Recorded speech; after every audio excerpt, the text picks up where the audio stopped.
What's going on, Workforce? Brian here.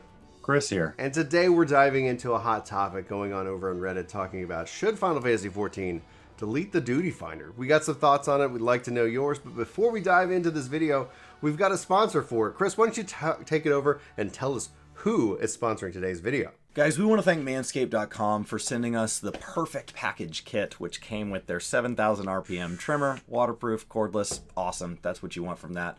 As well as ball deodorant. Don't know why that wasn't a product already in my life. And ball toner, which I had to call somebody to say, hey, what's this for? And they also sent us the 2 free gifts you'll get if you choose to move forward with our code. This bag here to keep it all in. Mine's got a little bit of toothpaste on already because I've been using this stuff for 2 weeks now. As well as anti-chafing underwear, which I've been using those as well. I have less proof on camera for that, but they are shockingly comfortable. Probably the nicest pair of underwear that I own. They've got stuff for your hair, your nails, your body, as well as they have a peak hygiene plan where you can get this stuff kind of, some of these things replaced every 3 months, as well as blades, because you wouldn't want this thing getting dull. So go to manscaped.com. Use our code WORKTOGAME for 20% off, free international shipping, as well as the 2 free gifts if you use that today. And your balls and your body will thank you. So, Chris, what's this post about? Is this essentially just somebody calling for the removal of Duty Finder, or is there something more that we need to dive into? There's definitely a bigger topic here. So in brainstorming, in any time you've been in a collective space, one of the common ways to have a better way to discuss something is to just remove constraints. Mm-hmm. So, when you say, okay, here's all the rules, and then we just run out of ideas. It's like, well, just for a second, hypothetically, what if we suspended the rules? What if we suspended logic? What if we, you keep saying, well, I had an idea, but because of this, it's nothing. Right. Okay, well, just for a second, let's hear you out. And so this opens up by saying, I know it's never going to happen. I'm not asking for it, but just for a second, right? What would happen if we removed Duty Finder? Yeah. And I think that's an interesting point to come at it from, because Duty Finder has pros and cons. Duty Finder was added because it was hard to get into MMOs when you had to play alone. It was hard to find groups. But in trade for that, we lost a lot of the social fabric that MMOs had before things like Duty Finder existed. And so there's an element of toxicity that came with that anonymity, that ability to just run with strangers that you never had to see again. And so you could be your worst self. And if they were doing something poorly, you could just say, oh, I hate them, and move on. You didn't have to invest in them, because it wasn't like, oh, well, if we kick that guy, it's going to take us 40 minutes to find another healer. So why don't we just help them play better?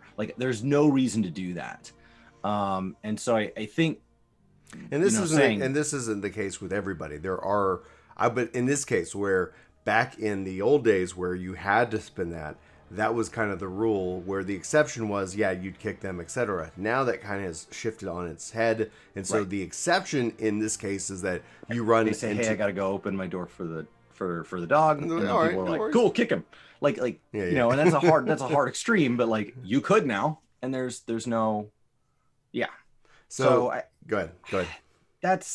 I think it very quickly comes to be a question of well, what would we lose, right? There's a lot of things that are baked in where no MMO will ever exist now without those things. Correct. What happens when somebody wants to play a game and doesn't have friends that want to play that game? What happens when somebody wants to do content during non-peak hours or during a time when that content is considered old? Right now, Duty Finder is that solution, the ability to match them with people. They don't have to know anybody. They don't want to have to seek out a group. Mm-hmm. They can just get fed a group for at least the majority for the mainline content. And I think things like trusts begin to close that gap. Mm-hmm. I think things like trusts begin to step in and say, well, we don't have to rely on strangers to get that done. Yeah. There's a couple other things that we've seen. Not that this is a written rule, but for having match made with the cost. You can see reduction in the difficulty or challenge of the content, because you have to start to assume what level of communication does everybody getting matched together have access to. Are they on voice? If it's voice that's going to be required to be able to do a certain mechanic, that's going to be something that they might get stripped out.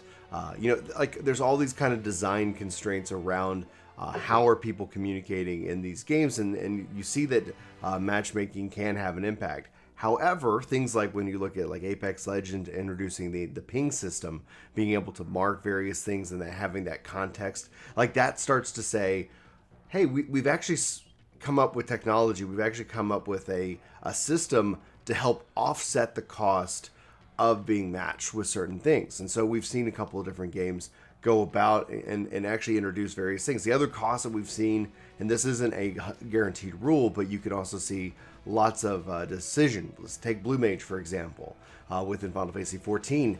Well, we're going to give you unlimited player choice. We're going to make this thing ridiculously powerful if you have the right combo of skills.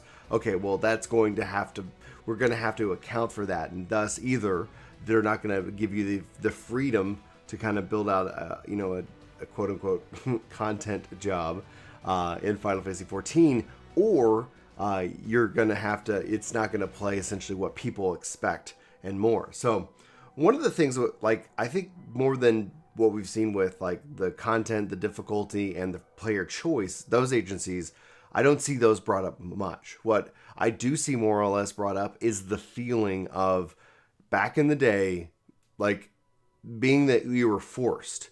Like if you wanted progression, if you wanted to move forward in the game, you could not do that alone. There was no solo option. Right. And that essentially limited the size of the game itself. So they made it more, soloable, made it more casual friendly. More players came into the space, numbers and budgets, and everything looked like it was going up. You get bigger cutscenes now, more voice acting, so more content per patch. The games got big. Right.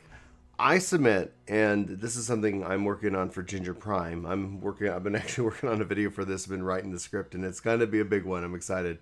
But I submit that just because we have matchmaking doesn't mean we have to like abandon that kind of social capital that we had invested in each other in the past. We just don't have the supporting systems yet designed or implemented that really kind of helps foster that. And some games are already doing that. Like when I play Gears 5, if I play with friends, and they don't even have to be friends, it's just like I'm playing with you, you're playing with me, we're leveling up this friendship level, so to speak. So every time we play together, at some point that levels up. At some point we actually get a bonus experience because we actually played together. Now, regarding like perks and how that would all work and translate into a game like Final Fantasy XIV or another MMO, for example, it's not like it's not copy paste. Like there's decisions and things that like in this video we're not even going to touch on because of like people could easily decide to break it, or it could make people even more tribal in their regards. Like I'm only running with you if you're a 10 plus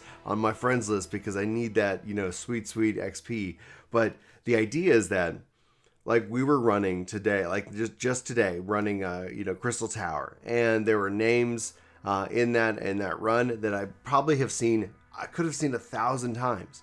We've played this game for a long time, but the game doesn't foster the fact that, hey, you've actually played with this person. Hey, this person's actually on your server. Like, oh man, we've run this 3 times now, and it looks like they're running it too. Maybe we should just say, why don't you, well, howdy, what's going on over there? So the game doesn't necessarily foster that little bit of information that could make it to where we reach out. And not that it's going to be a one-to-one rule, like, oh, you do this and all of a sudden everybody's buddy-buddy. But I submit to you 2 things that Yoshi P has done in Final Fantasy, or essentially the second one that he's doing, as kind of like Square Enix specifically is trying to solve this problem. Because you can't go backwards. No one's deleting Duty Finder. That's just not going to happen. However, it's just what would be missing. What is Duty Finder doing? Why can we not delete it? Right. Well, what it's doing, obviously, is just allows people to jump in and play content. So you're not like, I'm bored. Like, just for sake of example, I ran my first dungeon last night in Guild Wars 2. Had an absolute blast. I had to do an LFG party. It didn't match me. It didn't zone me into the thing. So there was a real connection that I ended up getting with the world. And I had to talk with people. And they were like, we didn't know that we had to run to the dungeon to get in. And the guy who was there was like, oh, let me step out of the dungeon and you can teleport to me directly because you have those items that allow you to teleport to somebody in your party. So he was nice. He was already in the dungeon. And it's like, okay, we came back in, So we were able to pop over there, get in, And then we had a really like it was scary, but it was a lot of fun because we're like, I don't know what I'm doing. So the one aspect that Yoshi P has put in into Final Fantasy XIV is that friend label. So like you can have like anybody who's on your friend list shows up with their own color in Final Fantasy XIV. Anytime I'm out in the world and I see that, I get excited. You and I, we have a relationship, and maybe we haven't talked in a while. So we emote at each other. Maybe we start talking. Maybe we team up. That's one aspect of that social capital that if the Duty Finder matching system was like, hey, because like we do have the frequently played list, like, hey, you just played with so-and-so. But if there was a way to kind of foster that, like, that's your 10th time you ran with that guy. That's your 100th time you've actually played with, Brian in that regards. How cool is that? Like, you never knew. You weren't keeping tabs because you were just playing the content. And then the second thing that Yoshi P is working on is a thing called circles, or at least this is what they were talking about at the media tour for Final Fantasy, talking about like, hey, like you're part of a grand company. What if you're part of a grand company class? Like, what if when you were playing the game, you're the class of 98 or the class of 99? I don't know why I'm saying 99 or 98, but like essentially like this is when you came into 14. This is when you joined the adders.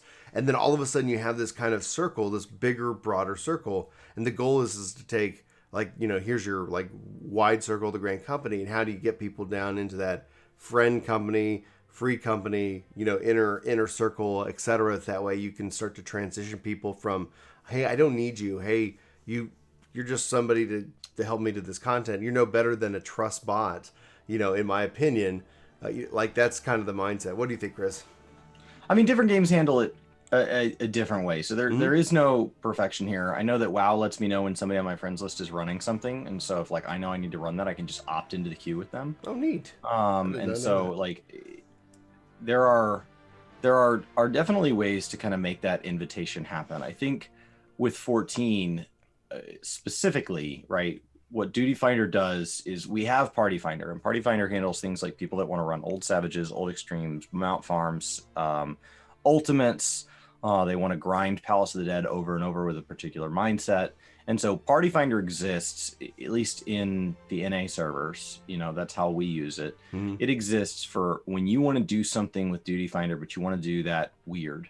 So you want to do it with Blue Mages present, or you want to do it for a particular achievement or for a particular piece of gear, and you're going to repeat it until then. There's something about your party that is atypical. And then Duty Finder exists for that kind of blanket statement. I just need the clear. I need the basics.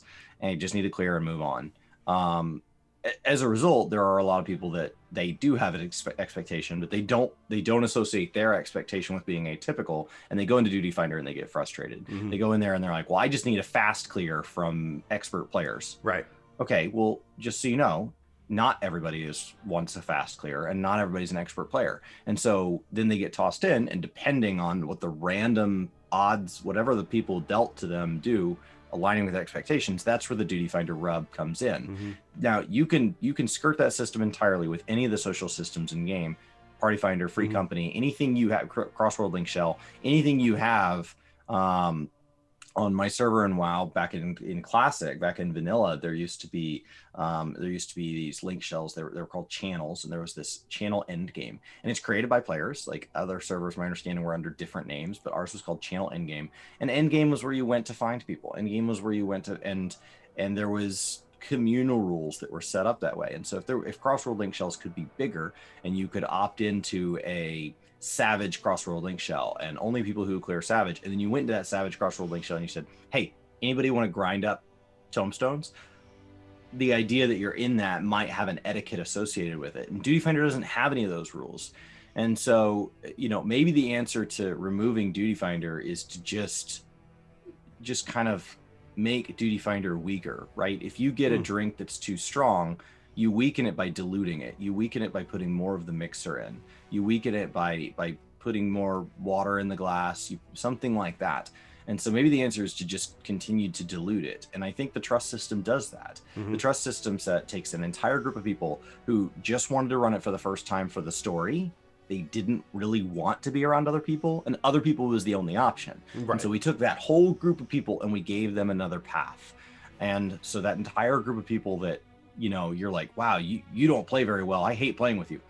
Well, they don't enjoy not playing well in front of you either. There just isn't another option. They play this game for the story, and there isn't another option. There's other people that do trust, but I think in particular, it takes that group of people, the people who are like, I want to learn to heal, but I hate the idea of embarrassing myself in front of strangers. Well, I have great news. You can go heal NPCs, and Alpha No doesn't care. So like that's really nice to have that option. I think the weakness of the trust system is it doesn't have that hybrid. Yeah. So if just Brian and I want to do that, hey, Brian wants to learn to tank and I want to learn to heal, and we've neither done it at all, we still have to invite 2 strangers into the mix. And if we can have a hybrid, we can say, we'll bring 2 NPCs with us, and then we'll just laugh and have a good time, and it's just us. Now, by introducing a hybrid system, we would make queue times longer, because right now, the duos of the world that would prefer to isolate are forced into the queue. Or they solo and do their own trusts, which essentially kind of doesn't help that that social connection with us either, because at some point you're like, well, I would play with Chris, but we can't play together and do this. So either I'm not going to. Cross Data Center offers that. Maybe Cross Data Center fixes that. Maybe. Maybe when the duty finder is flush full of people, they can afford to pull another group of people who don't fit the mold out, and so we can make duty finder a better place. So the question is, what group of people in duty finder could function in their own system and don't really want to be there? You don't want to remove somebody that wants to be there. That is not in the spirit of 14 at all. If they want to be in Duty Finder, they deserve to be in Duty Finder. It is all of ours. No one group of people owns it. Right. But if there is a set of people that hates Duty Finder, and Duty Finder in response goes, yeah, you're not real fun to play with either. Can we give that group of people a better way to meet their goals where they're happy, everybody's happy?